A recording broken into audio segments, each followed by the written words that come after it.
Hey guys, welcome back is what I'd be saying if we were actually playing some awesome games that you might have played when you were a kid. But this week, well, let's just say that I hope none of you were playing any of these games, since this is a cursed collection of some of the worst Super Nintendo games that I've ever played. And some of these are just so bad that I couldn't even do a full review on them, because I just refuse to play them for longer than I have to. As for why I'm doing this, well, sometimes it's important to have some perspective. They say the really bad makes you appreciate the really good, and if we're going by that, then these games are going to make even the most mid Super Nintendo games look like gold. And this first game is a perfect example, since it's considered by many, including myself, to be one of the most agonizingly awful games on the Super Nintendo.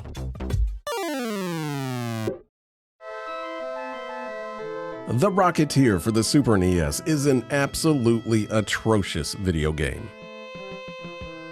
Now, I don't know if any of you guys remember the Rocketeer movie that Disney put out back in the early 90s, but I was actually a pretty big fan of it. I thought it was a really cool throwback to the old comic book serials of the 40s and 50s, kind of the same stuff that a certain Dr. Jones was based on.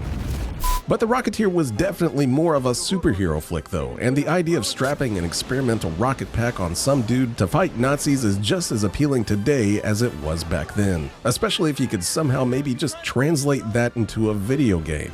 I like it. And translate they did, with the Rocketeer hitting the Super Nintendo back in 1992. And I was definitely excited to pick this one up as soon as I saw it sitting at my video store, since I was more than ready for some interactive Rocketeer action. And the back of the box even made it look pretty good, thanks to some nice looking digitized graphics that made the game look pretty close to the movie. Unfortunately though, I was about to meet reality as soon as I got home. The Rocketeer does at least start off with some solid comic book style cutscenes that essentially retells the movie's plot. But just as you're getting excited to get out there and do some rocketeering, the game makes you play probably the most awkward air race that's ever been put into a video game. So no, this is not how you want to start your Rocketeer game. And if you're thinking that maybe this is just the introduction to the game, since, you know, this is kind of what happens in the movie as well, and after this we can just start finally doing the cool hero stuff, well, no, because the second level is the exact same race, just 15 laps of it this time. And it was about at this point that I realized that I had made a terrible mistake in renting this game. Stage 3 at least finally has you playing as the Rocketeer, just in this really bad shooting gallery stage, where all you're doing is just running back and forth and hoping that you're actually hitting enemies, since it's really hard to tell where they're actually at times. You can at least use your rocket pack to awkwardly glide around in the air, but the only real reason to use it is to pick up health packs and 1-ups that are kind of scattered at the top of the screen. You also have a box at the bottom right that counts down the amount of enemies that you need to take out, which is way too many because this level, like just about every other level in this game, seems to go on for an eternity. After that though, it's back to the races, only this time you're flying around as the Rocketeer, and thankfully you can just smoke these dudes with your jetpack, so this is by far the easiest and the shortest level in the game. But if you were thinking to yourself, man, I just could not get enough of that shooting gallery level, well, I got some good news for you, buddy, because you get the exact same level all over again. Only this time people are tossing grenades at you as well, making this stage even more intolerable than it already was. You do at least get a boss fight at the end, and I use the term loosely since you can literally kill this thing in a few seconds if you can just jam on the button fast enough. Believe it or not though, after all of that, the game finally lets you take control as the Rocketeer in the next level, flying and shooting your way through an actual stage. Sort of like what you wanted to be doing this entire time. Unfortunately though, it's the worst thing you've ever played. It's trying its best to be a shooter, but you're a big target and you just kind of slide all over the screen thanks to some awful controls. So you can kind of see where this is going. And it's not going anywhere fast because if you notice that little progression map down at the bottom right, it's barely moving. At first I just thought the game was broken since I'd been playing for like 3 minutes and nothing had even moved. But no, this stage actually goes on for 10 full minutes. And no, it does not change from what you're seeing here. It's just the same thing over and over for 10 minutes. And if you are crazy enough to make it through that somehow, then the developers grace you with an even worse shooter level, where you play as an even bigger target with less mobility in a stage that's just as long. And this is where I gave up. I just stopped playing.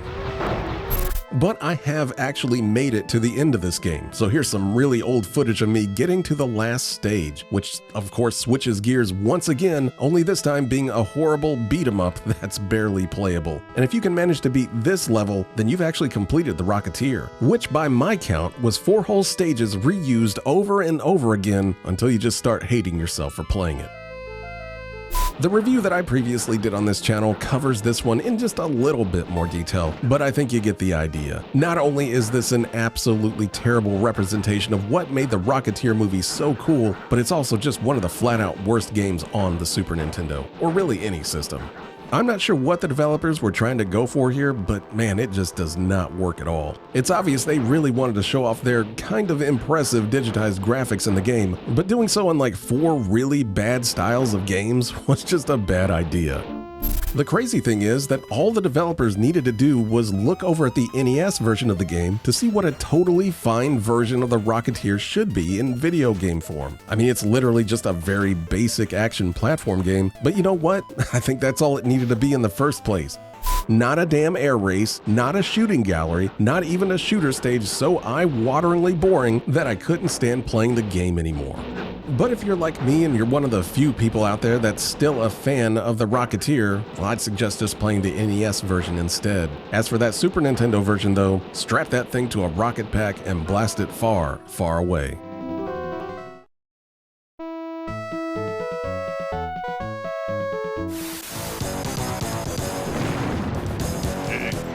The Cat for the Super Nintendo may have been a fun Saturday morning cartoon, but this game pushes the boundaries of human patience.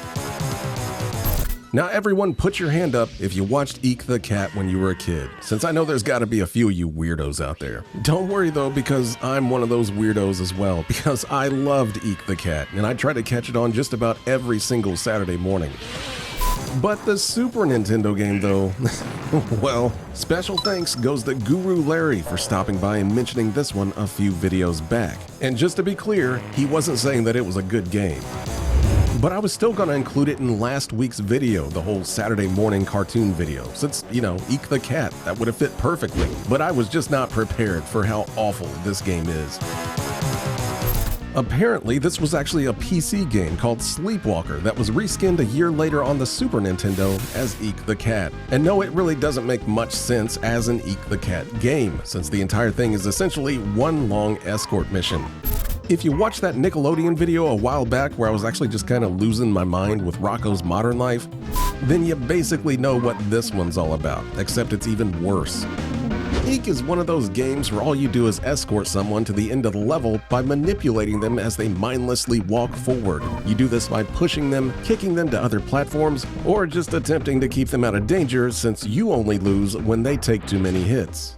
I cannot stand escort missions at the best of times, and Eek feels sluggish and unresponsive enough to just drive you crazy the whole damn time. Also, I can't really explain why the game is just weirdly dark like this, and it's not completely the fault of my shaders since this is what the game looks like without them. It's just a dingy, dark-looking game, which ain't great for something that's supposed to be based on a vibrant, colorful cartoon show. So thanks Larry for stopping by and bringing this one to my attention. At least I think so. Remind me to stop by your channel and recommend a few Ren and Stimpy games to you. As for the rest of you, well, just don't play Eek the Cat on the Super Nintendo. Watch the show instead. It's way better. Kumbaya!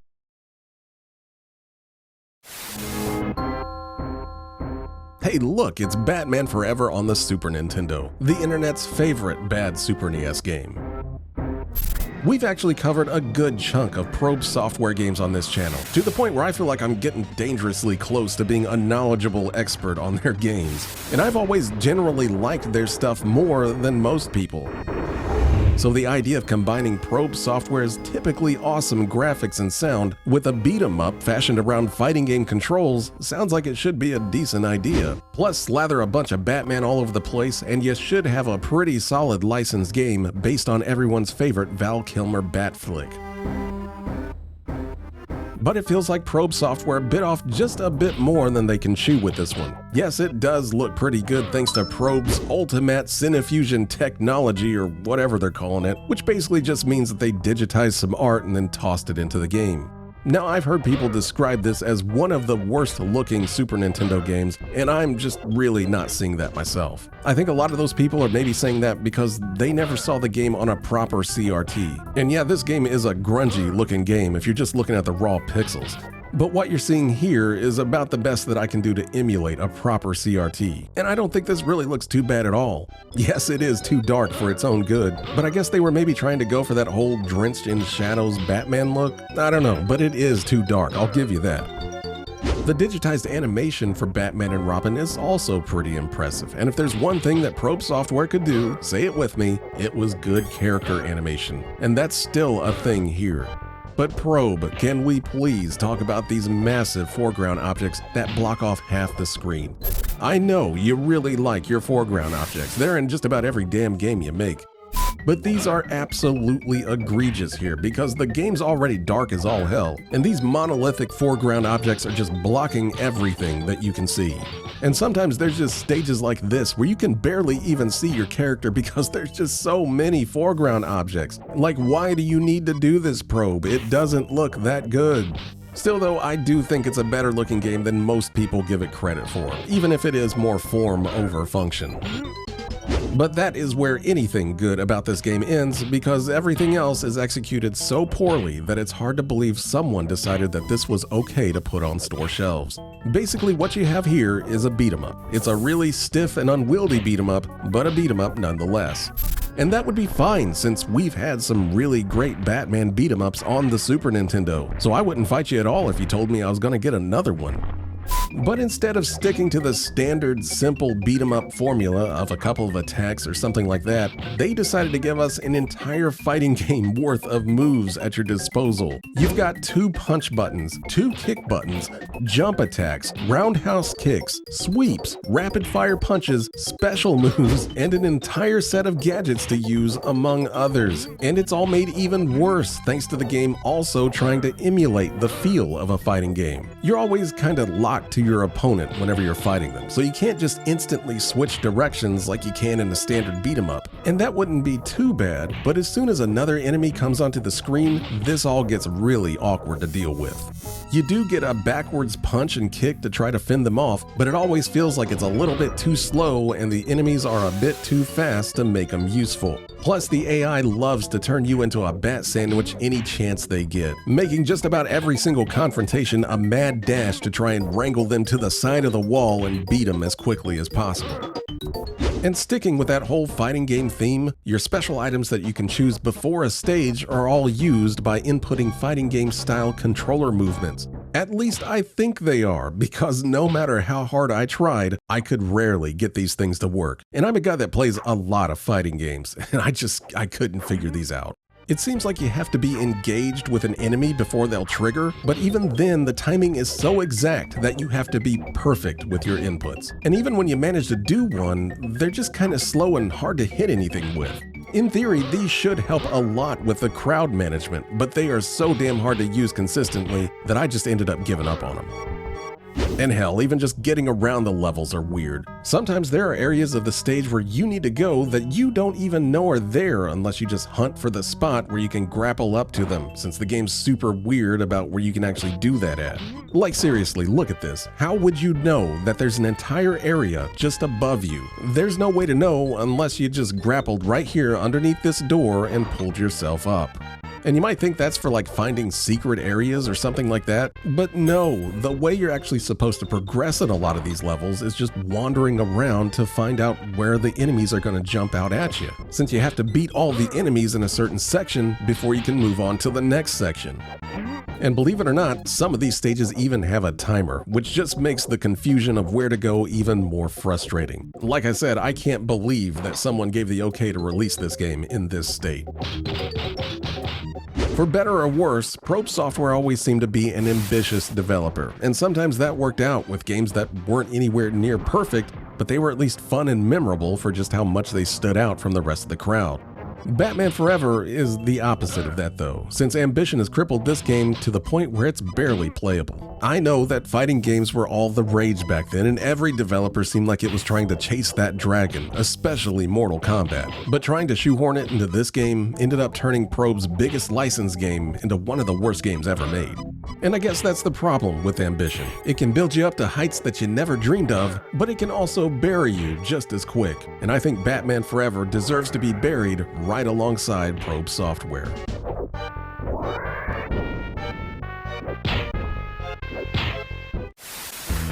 Pit Fighter for the Super Nintendo is so bad that it's almost impressive for just how bad it is. Now personally, I was never the biggest Pit Fighter fan in the arcade, but I would throw in a few quarters here and there just because I thought the game looked really cool. And keep in mind that this came out back before Mortal Kombat, so big digitized sprites like these were pretty new for arcade games, and Pit Fighter definitely impressed in that aspect. But when I got this one home from the video store, hoping for a little bit of that arcade spectacle, what I got instead was basically a broken game. Pit Fighter never played particularly well in the arcade, but the Super Nintendo version is essentially unplayable. Everything from the movement of your character to just connecting with the computer opponent feels stilted and jittery. Honestly, it's kind of hard to even tell that you're hitting your opponent unless you just see their health number at the top of the screen go down. Otherwise, it just feels like the Super NES version of one of those old Tiger Electronic games, and I'm honestly not even sure it's possible to make it past more than a couple of levels due to just how unplayable it is. Hell, I mean, there's a good chance the computer will beat you before you even get a chance to move your character.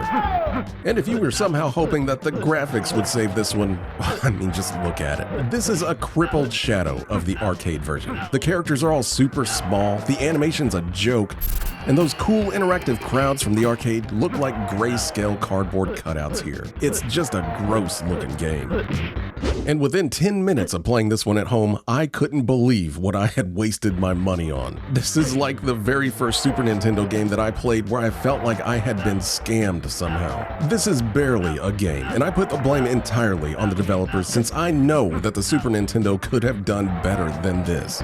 And I know all of you can do better as well by staying far, far away from this stuttery, broken mess of a fighting game.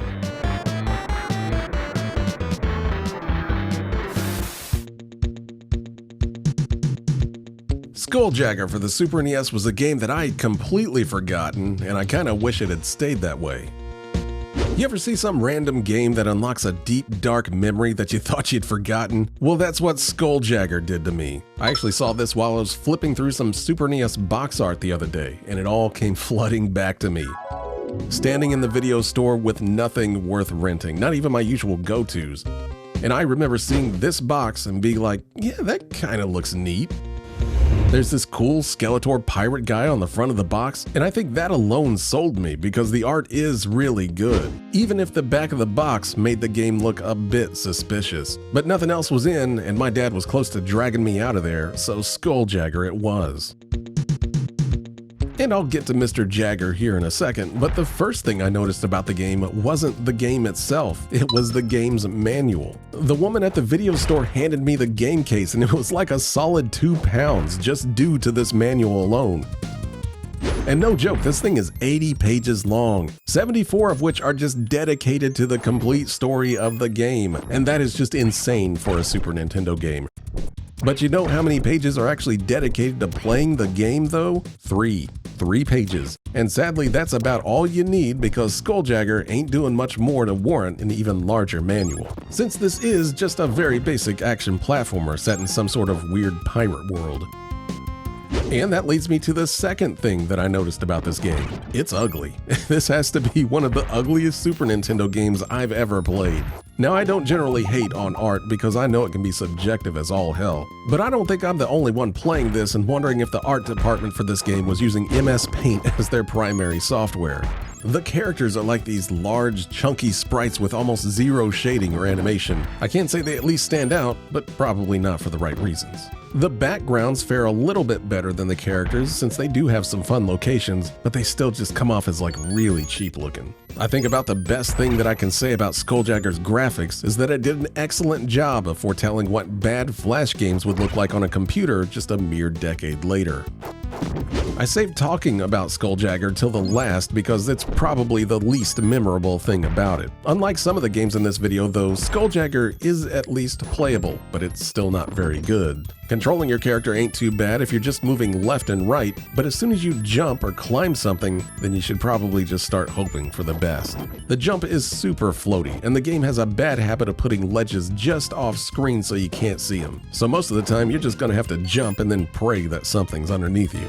Climbing's also weird because another one of the game's favorite things to do is stick enemies directly above you so that you either have to take a hit by climbing into them or trying to do an awkward jump and hoping that you hit them before they hit you.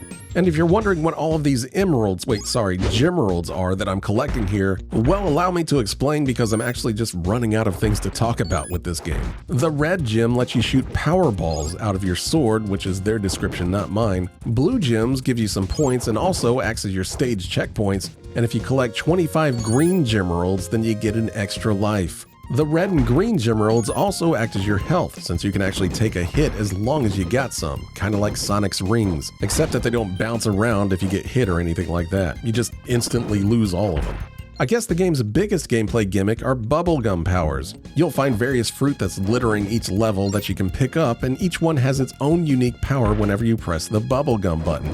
The grape will turn you into a ball that kind of bounces around. The orange explodes whenever you spit it. The cherry can float you into the air, which is by far the coolest one. And the lime sends you flying around the screen, taking out anything in your horrific bubblegum-induced mayhem.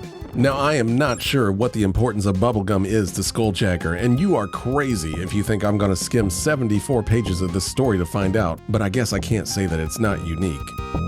And speaking of that story one more time, I guess I should mention its big gimmick is that it actually gives you hints throughout for you to find some of Skuljagger's many secret areas. You just have to ask yourself, is it worth reading an entire novel just to find some extra items and power-ups that really aren't that useful anyway?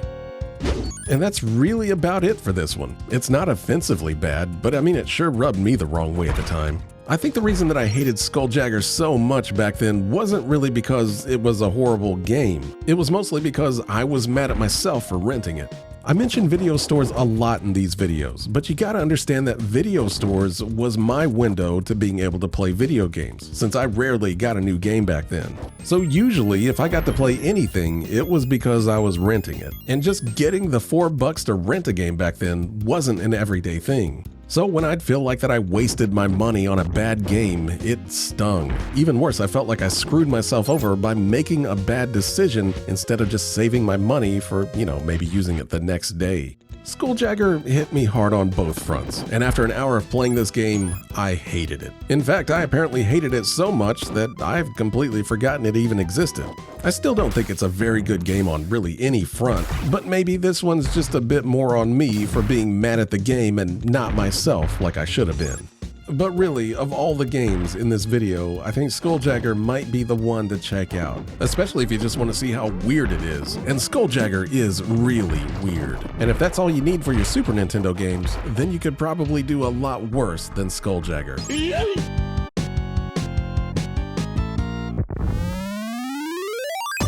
And thankfully that is gonna do it for this week, because these were so bad that I nearly couldn't even put this video together. Now, I remember back when I first started playing video games, I didn't even believe that there was such a thing as a bad game. I just figured they were all as awesome as Contra or Castlevania. But the first time I came home with Bayou Billy for the NES, I realized I was very wrong. But sometimes there's not much you can do about it but just get yourself off the floor and hope that the next game is better. And of course, I need to know what all of your all-time worst games were, because sometimes suffering together is the easiest way to get through it. And maybe while you're at it, give this video a like while you're wiping away the tears, or even a sub if this video didn't just completely depress you. But in the meantime, I'm gonna need to go take some blood pressure meds to put this one behind me. So check back next week for some hopefully better games to talk about. But as always, thanks for watching, guys.